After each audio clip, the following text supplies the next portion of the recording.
মাদকাসক্তির কুফল ও এর প্রতিকার বিষয়ে দুই বন্ধুর মধ্যে সংলাপ রচনা করো। মাদকাসক্তির কুফল ও এর প্রতিকার বিষয়ে দুই বন্ধু মফিজ ও রাহাতের মধ্যে সংলাপ।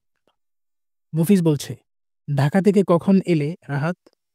রাহাত উত্তর দিচ্ছে, কাল রাতে। মফিজ, হঠাৎ ঢাকা গেলে? আমাকে তো বললে না। রাহাত বলছে, আর বলো না, তুমি তো আমার খালাতো ভাই মিজানকে চেনো। মফিজ উত্তর দিচ্ছে, হ্যাঁ চিনি তো। কেন, মিজানের কিছু হয়েছে?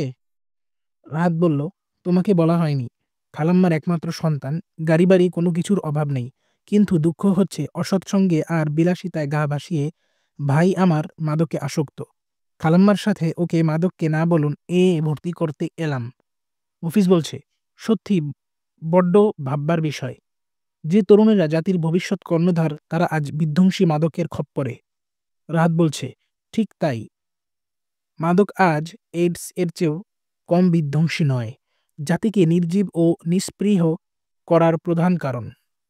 মফিজ বলছে, দেশ জাতি যাদের দিকে তাকিয়ে তারাই নীল নেশায় বোধ হয়ে স্বাভাবিক জ্ঞানবুদ্ধি চেতনা কর্মক্ষমতা হারিয়ে স্থবির।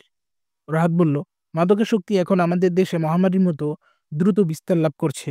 যুব সমাজ, এমনকি কিশোর ও যুবতীরাও মাদকের দিকে ঝুঁকছে। মফিজ, কারণ যাই হোক, এ থেকে কি কোনো পরিত্রাণ নেই?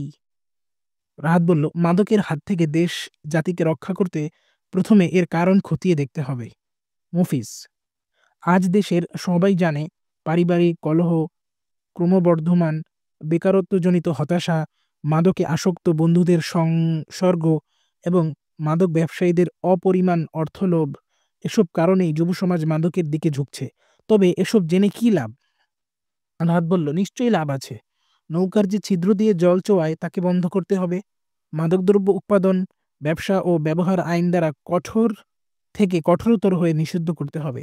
মফিজ বলছে, সর্ষের মধ্যেই তো ভূত, বড় বড় ক্ষমতাধরেরা এই ব্যবসায় জড়িত। রাহাত বলল, হ্যাঁ তাদের শক্তি যথেষ্ট, কিন্তু তাদেরকে দেশপ্রেমের চেতনায় সত্যিকারের উদ্বুদ্ধ হতে হবে। মফিজ বলল, বেকারত্বের অভিশাপ থেকে সমাজকে মুক্ত করাও প্রয়োজন। রাহাত বলছে, নিশ্চয়ই। তাছাড়া মাদকাসক্তির ভয়াবহতা সম্পর্কে সকল পর্যায়ের মানুষকে সচেতন করার প্রাণান্ত প্রচেষ্টা করতে হবে।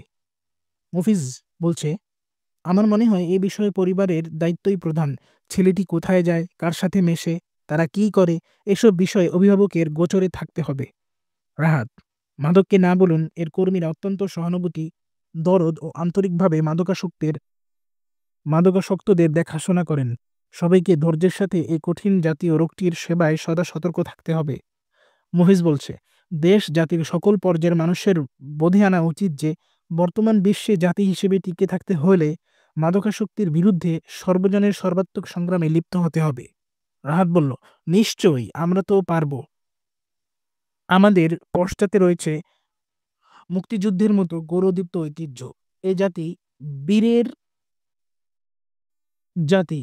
নিশ্চয়ই মাদকের বিরুদ্ধে সর্বজনের আত্মিক আন্দোলনে বিজয় আমাদের অনিবার্য।